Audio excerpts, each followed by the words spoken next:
Hej, mit navn er John Mathisen, og jeg er ansvarlig for den nye aftale, der er lavet mellem Talentech og Dansk Catering. Jeg vil nu lave en præsentation af de nye muligheder, I får, og efterfølgende lige præsentere jer for det ark, som I har modtaget. Når I har været igennem den her præsentation, skulle I være klædt ordentligt på til, at I kan krydse af, hvilke moduler I ønsker i jeres del af organisationen. Vi vil gerne have arket retur igen senest den 12. februar, da vi skal lægge en plan for implementeringen hen over foråret. Jeg deler lige min skærm, så I kan se den del herovre.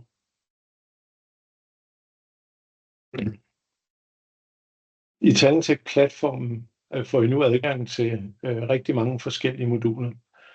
Det første modul, jeg lige vil dykke ned i, det er det, som i formsen, jeg sender til jer, hedder I Recommend eller Referrals. Det er et modul, der er tiltænkt på den måde, at de stillinger, som man slår op internt i huset, dem kan medarbejdere se, og man kan eventuelt lave noget konkurrence og blandt medarbejderne omkring, man kan anbefale folk fra sit netværk. Man siger, at kandidater fra netværket er både bedre og hurtigere i gang i de stillinger, de er ansat i. Så på den her måde, så kan I slå en stilling op. Kollegaerne kan se det på deres telefon eller deres PC'er, at nu er der kommet en ny stilling.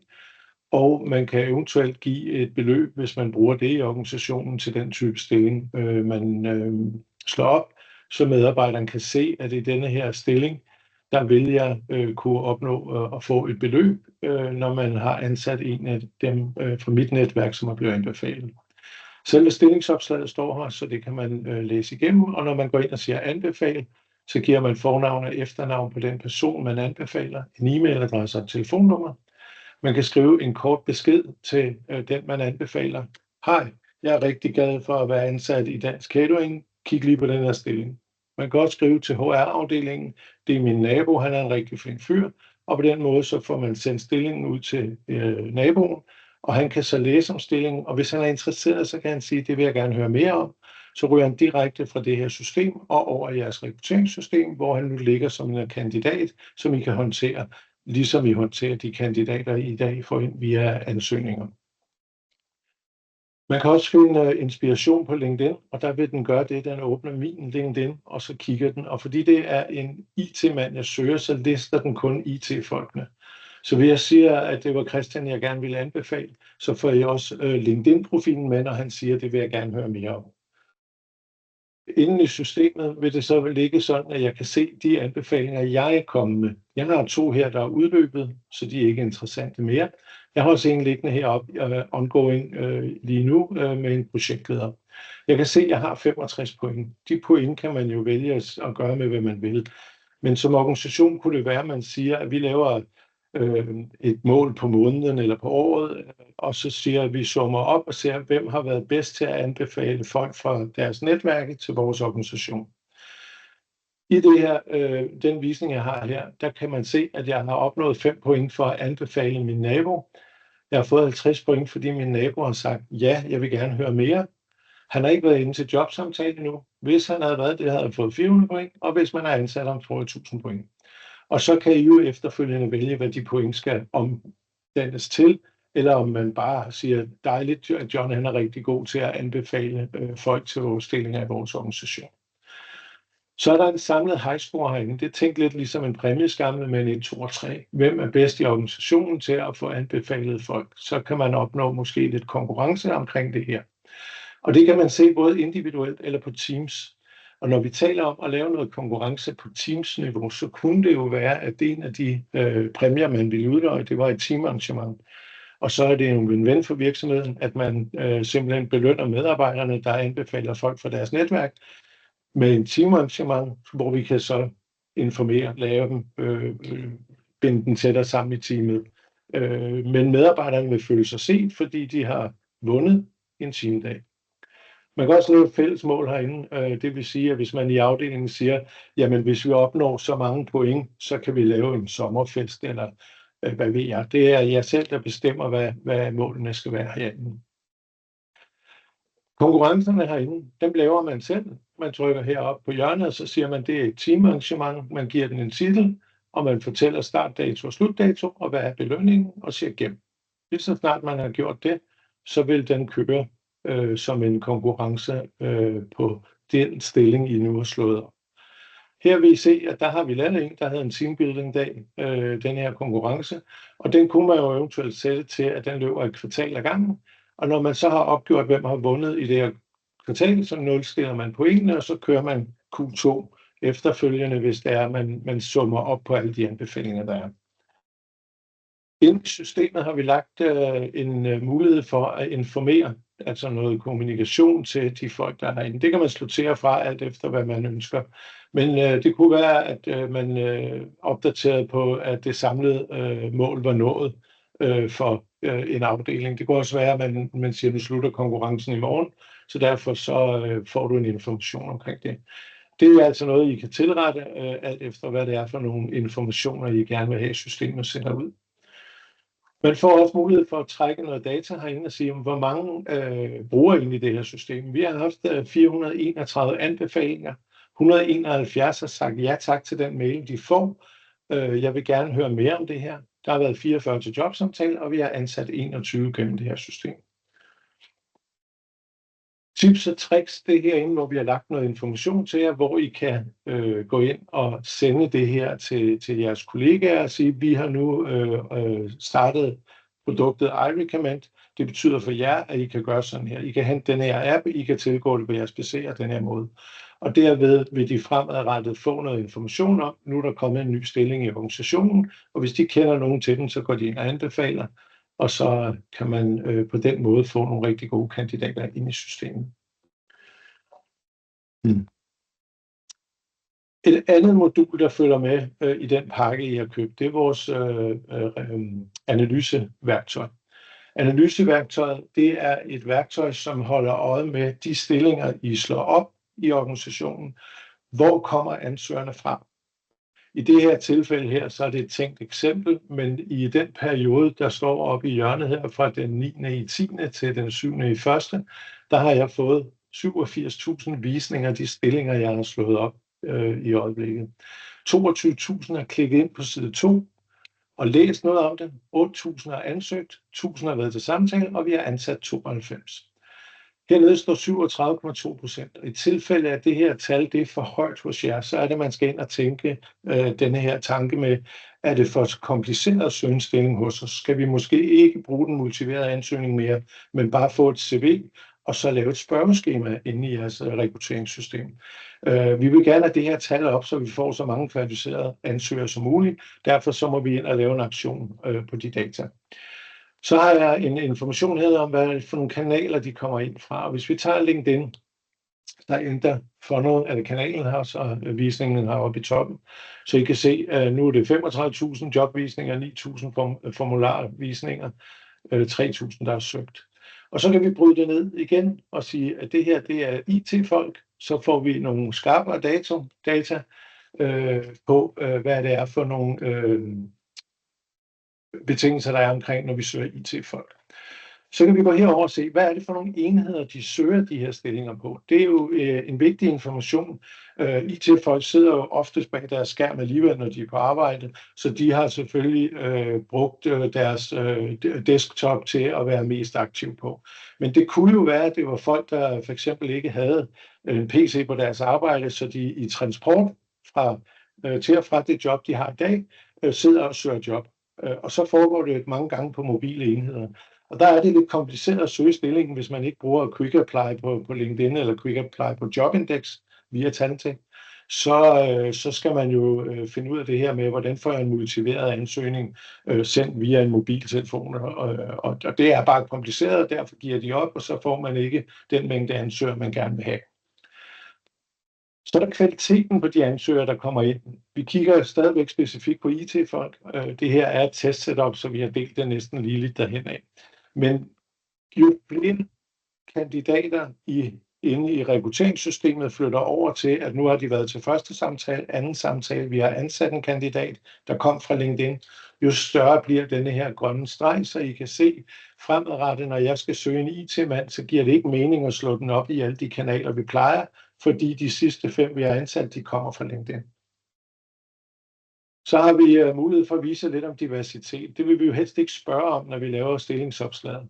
Men på baggrund af, at de siger ja til cookies, så har vi en masse informationer på dem. Og det kunne være, at I havde et ønske om, at den person, som I ansætter, skulle være en kvinde. Der er for mange mænd i afdelingen. Jamen, så kan vi se her, hvordan er fordelingen på mænd og kvinder, der ansøger. Og vi kan også se hernede aldersgrupperne, og det tager den også ud fra cookies af. Det er jo sådan, at hvis man søger på noget specifikt, tasker og højhælede sko, jamen, så er man sandsynligvis en kvinde, og det er jo den måde, den regner de her tal på. Så kommer der en visning af, hvornår kandidaterne er mest aktive, når de søger derude. Og så nogle IT-folk, de søger åbenbart i arbejdstid, da de alligevel sidder bag en skærm. Men det er jo vigtigt, at hvis I skal lave et stillingsopslag, og I slår det her stillingsopslag op, for eksempel fredag eftermiddag, for det har jeg aftalt, at det skal I nå i denne her uge, og I kan se, at kandidaterne er mest aktive kl. 11 og 12 om mandagen, jamen så skal man jo vente til mandag med at slå det op, så man ligger øverst ude på jobportalerne, så man ikke er kommet bag ved alle dem, der kender til sådan nogle systemer som det her. Derudover så kan I lave rapporter herinde, I kan simpelthen få så mange informationer på det her produkt ud fra de data, der kommer ud fra den virkelige verden, ud fra alle rekrutteringskanalerne og ind i systemerne her. Så får I også adgang nu til vores udvidede rekrutteringspakke. Den udvidede rekrutteringspakke, den tilbyder blandt andet noget AI, som gør jeres hverdag nemmere. Den vil hjælpe jer med at kunne sige i et stillingsopslag her, når vi går ind på projektet og siger annoncen her, så kan den foreslå, hvilke kanaler. Det gør den på baggrund af de data over i Analytics, og så kan den sige, jamen hvis du skal søge en mand til lageret, jamen så sandsynligheden for, at han kommer fra Jobindex eller fra Facebook, publiceringen, jamen den er stor, og derfor anbefaler vi, at du skal bruge Jobindex eller Facebook til den type stilling. Derudover så ligger der en robot herinde, lidt hvis man kender ChatGPT på samme måde. Det her, det er bare data, der bliver inde i Talentex univers. Det er ikke sådan, at man bruger en tjeneste uden for huset, som vi ikke ved, hvad de bruger data til. Men den stillingsopslag, jeg har lavet her på en tekniker, den kan jeg nu sige, at jeg vil gerne have hjælp til at formulere et andet stillingsopslag. Og så går robotten i gang med at skrive en tekst. Og hvis det er, jeg synes, at den skal være sjovere og mere uformelt, jamen så kan jeg trykke på den, og så laver den en ny version til mig. Det er også sådan, hvis I siger indsæt udkast hernede, når den er færdig med at skrive for jer, så havner det på den side her, og der har I selvfølgelig mulighed for at rette i det, inden I publicerer det, sådan så at det er i sidste ende jer, der bestemmer, hvad det er, der kommer ud. Så kommer kandidaten, der har søgt stillingen ind til en samtale, og der har vi nu fået mulighed for at hjælpe jer med ud fra stillingsopslaget og generere et dokument, der siger, hvad er det, du kan tale med denne her kandidat om. Det sikrer også det her dokument, at de taler om de samme ting med kandidaterne, så de bliver vurderet ud fra de samme informationer og spørgsmål, I har stillet. Og hvis 10 er for meget, så tæller I den bare ned til 5 i stedet for, og siger, at vi vil gerne have en ny version af det her. Så laver den en version til jer med hensyn til, hvad I kan tale om på den første samtale med kandidaten.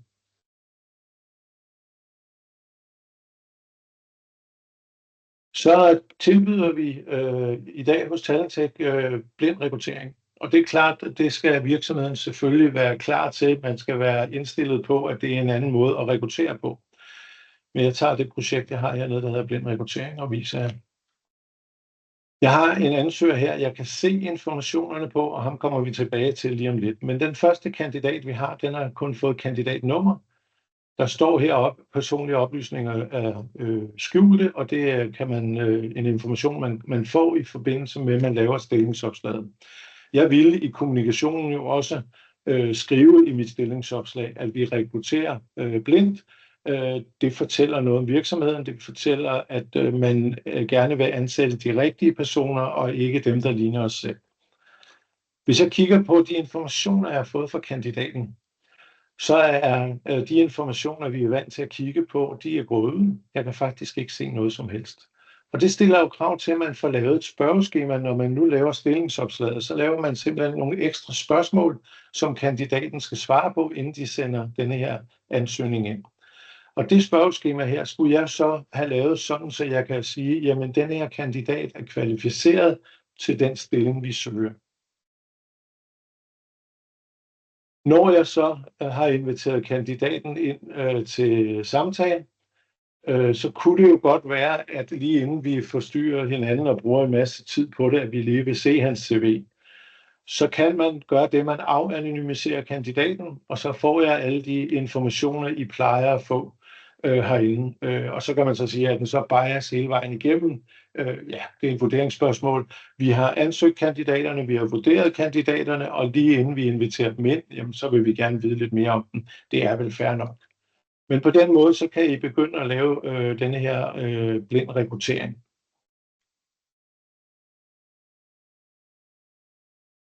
Så har vi fået et andet modul herinde, og der switcher jeg lige over her. Et modul, der giver jer mulighed for at afstemme forventningerne med kandidaten, inden man laver kontrakten.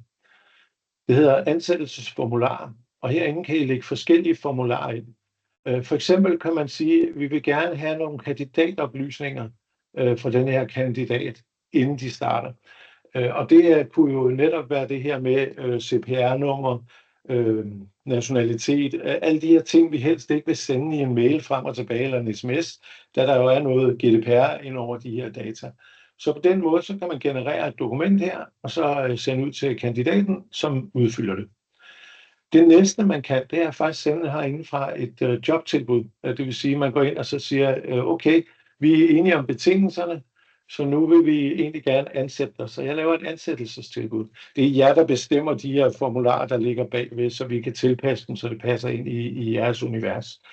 Men når man har lavet sådan et ansættelsestilbud til en medarbejder, så kan man sende den ud til medarbejderen, og så vil han allerede i den udsendelse kunne sige, acceptere ansættelsestilbuddet.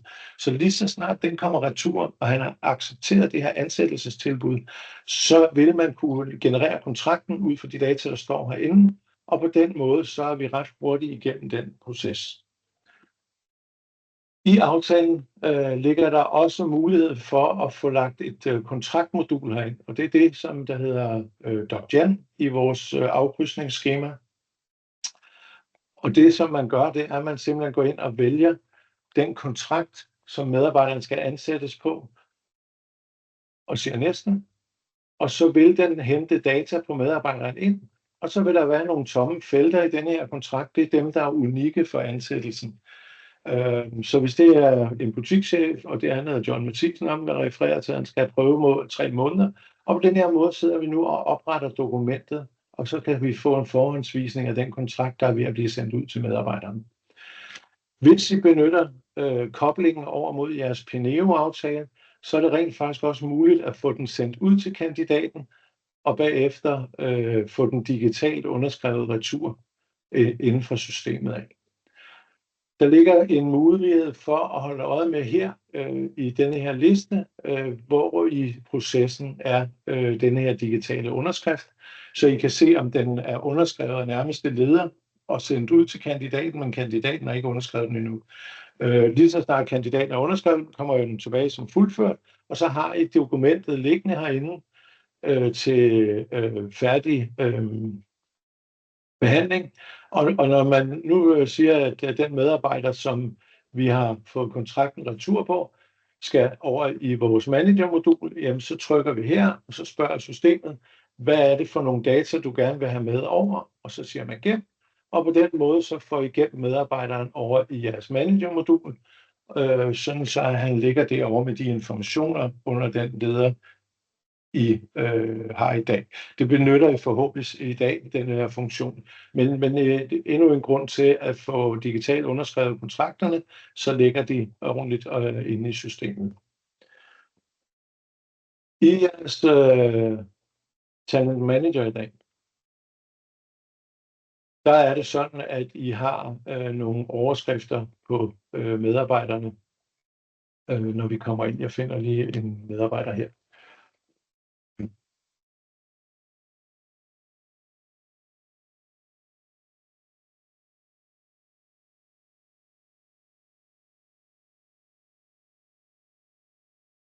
De overskrifter, som I har inde i systemet i dag her, tilbyder et standard setup.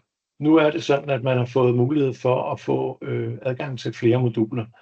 Vi har blandt andet et kursusmodul herinde. Kursusmodulet er tænkt sådan, at hvis organisationen har 1 million kroner til kursus til personale, og hver afdeling, der er 10 afdelinger, de får 100.000 hver, så kan man lægge kurser derind, som medarbejderen kan søge, og lederen kan se, om økonomien holder til, at vi kan sende den her medarbejder på kursus. Så systemet her hjælper jer med at overholde jeres kursusbudgetter. Det er det, det kan. Og det vil tilbyde kursus til den medarbejder, som for eksempel søger et Excel-kursus. Herinde, så kan man gå ind som medarbejder og sige, jeg vil gerne søge det her kursus, så får lederen det, han siger, det godkender jeg, for jeg har budget til det. Vi har mulighed for at registrere certifikater herinde. Det er med udløb på. Her tænker jeg især på, hvis der er nogen, der skal have hjælp til at søge om for eksempel opholdstilladelse, så kan man lægge det ind. Kørekort kan man lægge ind. I har måske nogle lastvognschauffører, der skal dokumentere en gang om året. De har et kørekort, så kan man sætte udløb på, så de kommer ind og viser deres kørekort en gang om året. Og så kan man registrere systemet, og nu holder den 12 måneder mere. Der ligger også den del, der hedder talentudvikling. Det er sådan, at det er det, der hedder en udvidet mus i daglig tale hos Talentech. Og den kan man simpelthen sætte sig ned og arbejde med medarbejderne, hvis man ønsker det. Man kan også bruge den, der hedder dialog. Hos jer mener at den hedder simpel mus. Men det er en simpel måde at lave en medarbejdersamtale på.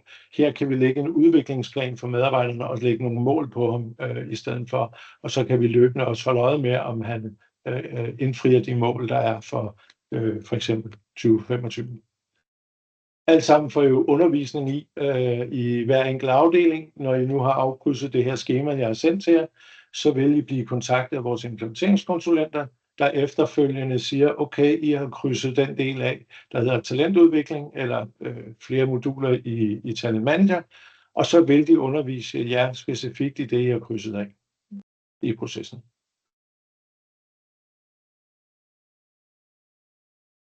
Så kommer vi over til vores on- og offboarding-univers.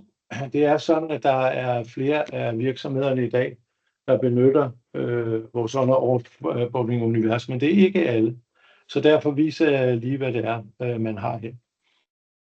I forbindelse med, at man står over i sit rekrutteringssystem, og man vil gerne overflytte en medarbejder fra rekrutteringssystemet og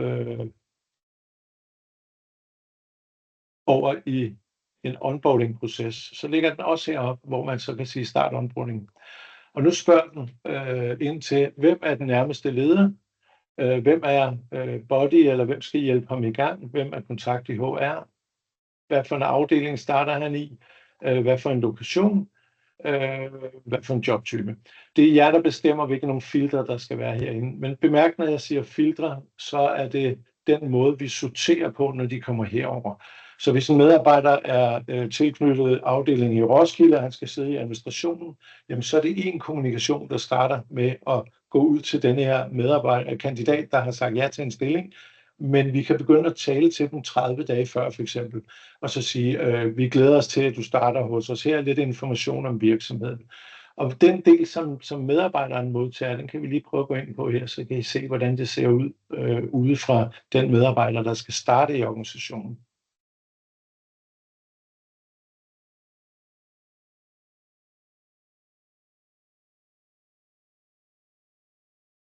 Jeg skal lige sige, at den her visning, jeg har her, kommer ikke til at være sådan nede hos jer. Det er fordi, at jeg har så adgang til så mange systemer, så jeg er nødt til lige at logge på flere gange. Sådan er det. Så når jeg sidder her og glæder mig til, at jeg skal starte hos Dansk Hætter, så er der 30 dage til, så er der lagt noget information til mig inde på den portal, jeg har som medarbejder. Og den her information, den er styret af de filtre, man vælger over i rekrutteringssystemet, når man siger, send den her kandidat til onboarding. Og der kan I lægge en masse information ind i forskellige formater. Kandidaterne, vi har overført, står her, og hvor mange dage er der til, at de skal starte. De moduler, der bliver lavet hos jer, er en standard setup, som vi benytter i dag. Vi har lavet alle de afdelinger, som benytter vores on- og offboarding i samarbejde med nogle af kollegaerne i organisationen, og så er det egentlig en kopi, man får, og så kan man efterfølgende tilrette kopien, så den passer til jeres hverdag, hvis det er. Men når man sætter moduler op inde i det her system, og det er altså lige så simpelt som alt det andet i Talentech, så går man ind og siger, at den, der hedder velkommen til Talentech, den vil jeg gerne se indholdet på. Og her er det jo filtrene, der nu vælger, hvis jeg havde 5 forskellige versioner i 5 forskellige sprog her, så er det filtrene ude fra forsiden af, der vælger, hvad for en sprog vi skal tage fat i her. Og her vil I kunne se de billeder, jeg viste jer ude på forsiden. Og hvis I ønsker at ændre en tekst, så klikker I i feltet og skriver en ny tekst. Hvis I ønsker at proppe noget mere data ind imellem dækkene herinde, så sætter I ny data i, lægger billede og tekst i. Så det er slet ikke kompliceret at komme i gang med det her. Og I vil selvfølgelig blive holdt i hånden af vores implementeringskonsulenter.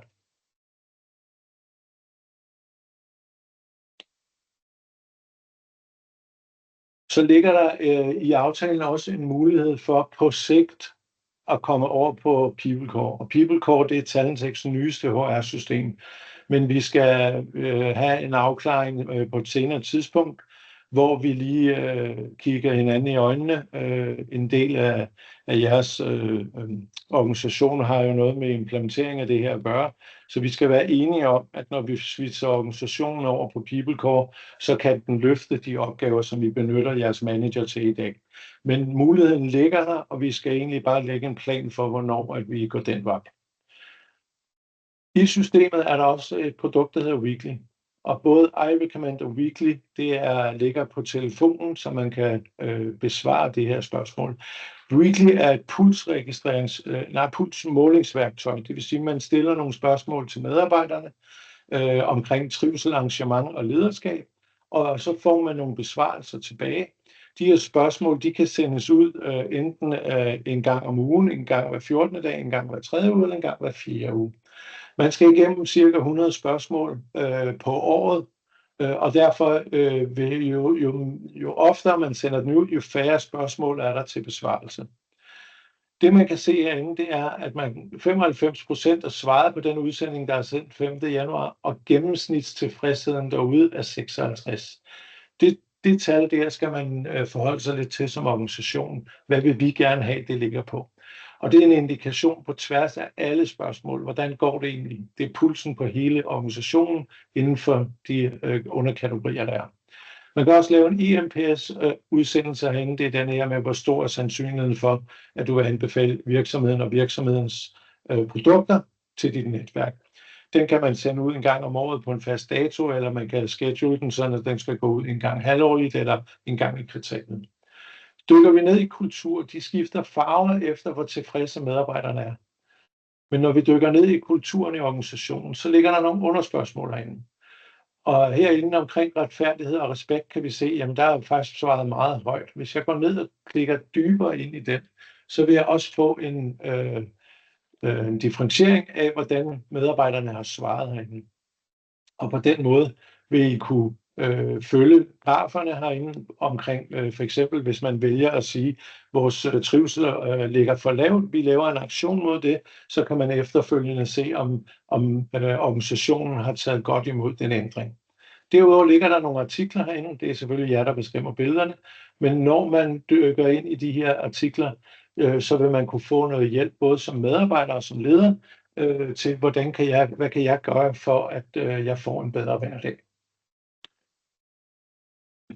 Så ligger der mulighed for, at I kan oprette jeres egne spørgsmål herinde.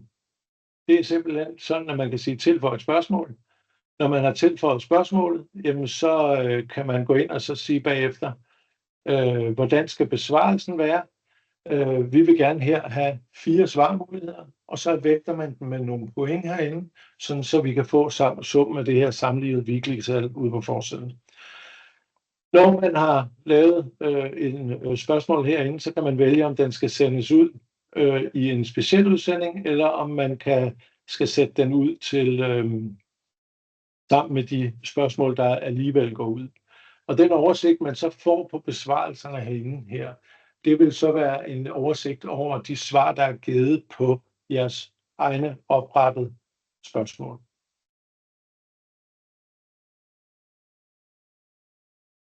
Så har vi i nogle af spørgsmålene mulighed for at spørge ind til for eksempel denne her med, har du været udsat for uønsket seksuel opmærksomhed i de sidste 3 måneder? Og herinde vil alle andre svar end nej generere et felt herover, hvor man skal tage stilling til den indberetning, der er herinde. I vil kunne se hernede, at der ligger en på fysisk vold, og det er en besvarelse fra systemet, hvor jeg har været inde og sige, ja, det gør jeg faktisk månedligt. Og derefter skriver systemet til den kandidat, der har svaret, anonym selvfølgelig, her, tak, du skal lige afvente mere besked. Kandidaten kan skrive, og den, der er ansvarlig hos jer, der håndterer det her, kan skrive en besked ekstra til systemet. Kommer du forbi? Og på den måde vil den så kommunikere med den her anonyme kandidat. Så det er en måde at håndtere uønskede ting ude i organisationen på. Jeg ved godt, at I har en whistleblower i andre systemer, men da det er en del af de spørgsmål, der bliver sendt ud her, så vil den komme herop og skal håndteres på en eller anden måde. Inden under analysedelen, der kommer et heatmap, og det her heatmap, det er jo organisationens nye visning af, hvordan går det i alle de afdelinger, jeg har. Hvis man er afdelingsleder, så vil man kun få vist sin egen afdeling, hvis I ønsker det. Det kunne også være 3 afdelingsledere, der har de samme type folk, som man vælger at vise ved siden af hinanden, sådan så at når en leder går ind og kigger, så kan jeg sige, at okay, jeg scorer kun 34 her på arbejdsmiljø i min afdeling. Hvorfor scorer mine kollegaer højere? Så kan jeg som leder gå til en kollega i stedet for til organisationen og sige, at jeg har brug for hjælp til at blive bedre her.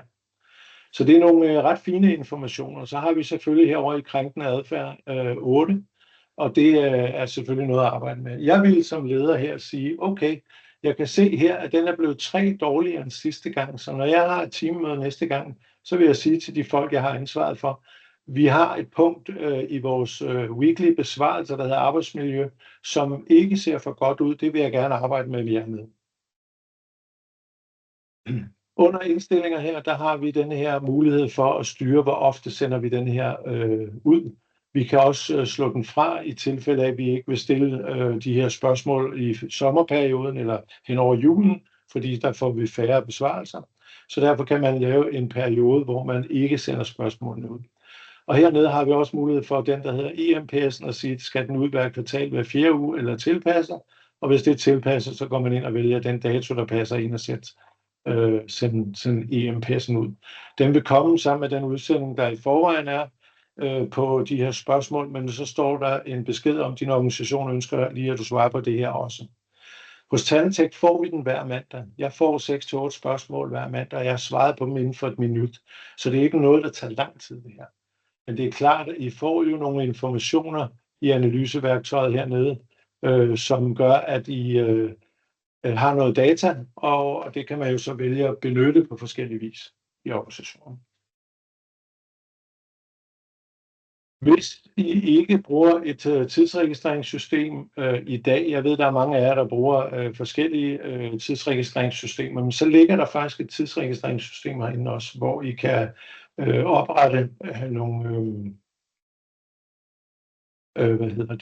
jobprofiler, og så sige, jamen jeg arbejder fra 8 til 16, så vil jeg skulle kunne registrere fra 8 til 16 med en halv times frokost. Jeg kan registrere, om jeg arbejder på kontoret, eller om jeg arbejder hjemme, hvis I gerne vil have sådan nogle informationer. Og når jeg har registreret de afvigelser, der er, fordi min arbejdstid ligger her, så i tilfælde af, at jeg for eksempel her på fredag ved, at jeg skal være på arbejde til kl. 18, fordi jeg skal køre løn, jamen så retter jeg den her, og så når jeg har rapporteret lønnen, så siger jeg indsend for måneden, så bliver den sendt til min leder. Lederen bliver gjort opmærksom på, hvis der er nogen, der arbejder for meget. Den holder øje med de her regler, der ligger inde under EU, hvor meget må vi arbejde, hvor meget må vi arbejde i streg. Og alt det her, det vil systemet kunne hjælpe jer med og rapportere ind på. Så kan man selvfølgelig se sit eget fravær herinde. Hvad har jeg optjent af feriedage? Hvad har jeg afholdt af feriedage? Advarslerne herinde, jamen de ligger her med beskeder. Der arbejdede mere end 6 timer uden pause. Hun fik mere end 11 timers hvile. Så lederen kan tage fat i medarbejderne og sige, det er vigtigt, at du overholder de her betingelser, der er her hos os, så vi ikke slider dig ned. Der ligger også mulighed for at trække nogle rapporter herinde efterfølgende, så man kan få rapporteret videre ud af systemet. De arbejdsskemaer, man har herinde, dem laver man, som man har lyst til. Man går ind og fortæller et navn på det her arbejdsskema. Hvad dage skal den dække? Det kunne være, at I havde nogen, der kun arbejdede i weekenden, så tilknytter man medarbejderen til det arbejdsskema. Lige så snart man siger tildelt et arbejdsskema, så vælger man det skema, som medarbejderen skal tilknyttes, og så vil han automatisk have den registrering, som vi kiggede på før. Under fravær kan I selvfølgelig lægge nogle faste muligheder ind for at lægge fravær ind. Så hvis man for eksempel skulle søge om ferie i en periode med en kommentar, så vil man kunne sende den til sin chef, som godkender det, og så får man besked tilbage, at din ferie er godkendt. Hvis man er langtidssygemeldt, og man for eksempel har en lægeerklæring, så kan man også drag and drop lægeerklæringen herind, og så sige, jamen den sygemelding, jeg kommer med her, den ligger lægeerklæringen her på. Værsgo til organisationen, så har I den inde i systemet. Men det er kun til alle jer, der ikke har fået lavet en tidsregistrering, som EU-forfatningen jo først i 7. pålagde os som virksomheder, vi skulle have styr på. Det er den platform, som I bliver tilbudt adgang til. Som aftalt, så er det sådan, at I kan krydse af på det skema, jeg har lavet til jer, hvis jeg lige kan få lov til at vælge det her. Ja. Skemaet er lavet sådan, at den video, I ser lige nu, der har I klikket på linket, så kommer kasserne, hvor I kan klikke af, hvad det er, I ønsker, at vi skal implementere i jeres del af organisationen. Undervisningen, det er her, hvor I kan skrive nogle datoer for, hvornår ønsker I, at vi skal undervise jer, og det er klart, at med 15 afdelinger, så skal vi selvfølgelig have kalenderen til at gå op, men det skal vi nok få til at lykkes. Derudover så har vi brug for, at I skriver kontaktinformationerne på dem, vi skal invitere ind til undervisningen hernede.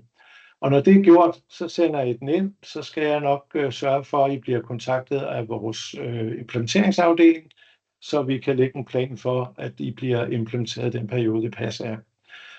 Den lille brik, der er heroppe, det er den, der udfylder arket, vi gerne vil have kontaktinformationerne på, og virksomhedens navn og CVR-nummer.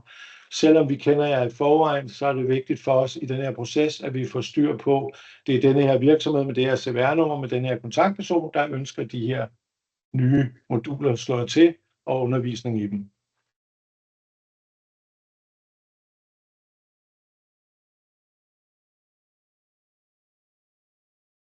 Det var en lille præsentation af de nye muligheder, der kommer hos Tvaltech i fremtiden. Jeg var rigtig glad for, at I gav jer tid til at lytte med. Tak for nu.